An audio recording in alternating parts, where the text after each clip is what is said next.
Money laundering is precisely that.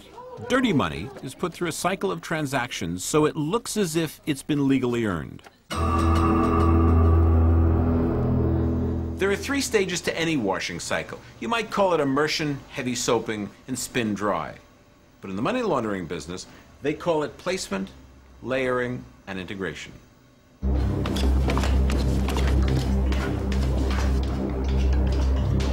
Placement is all about getting the cash into the financial system. This is where the laundryman is most vulnerable. If you had £1 million to launder, your first task would be a practical one, getting rid of a hell of a lot of pieces of paper.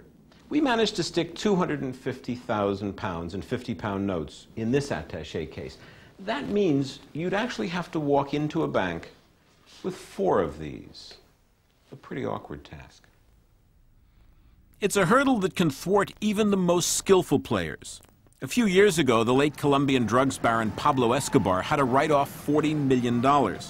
He simply couldn't get his money into the washing cycle fast enough. The cash rotted in a California basement.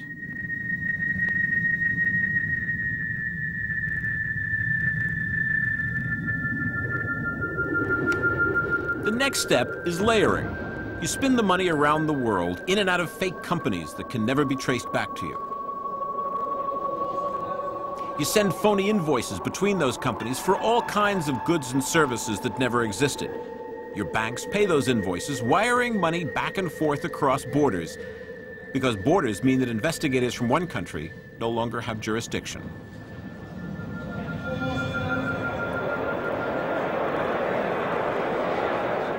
Thanks to the electronic revolution in world markets, it's all too often impossible to follow the money trail. Every second, $500,000 moves across this floor.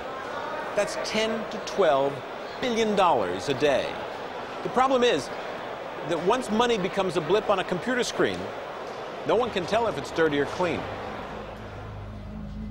Money spins around the globe non-stop, day and night, wired from bank to serve the global marketplace, the same global marketplace where the laundryman layers his money. He immerses it into a huge sea of legitimate business, sends it in and out of shell companies and crisscrossing borders.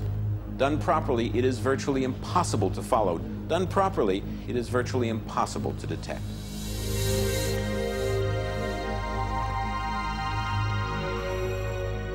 Layering is made even easier by countries that offer discreet banking services. Financial secrecy is a major industry in some countries.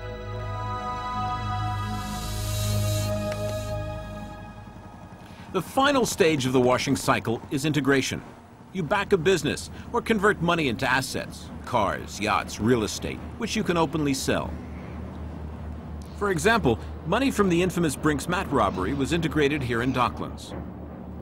In the end, washing dirty money is not nearly as complicated to do as it is to stop.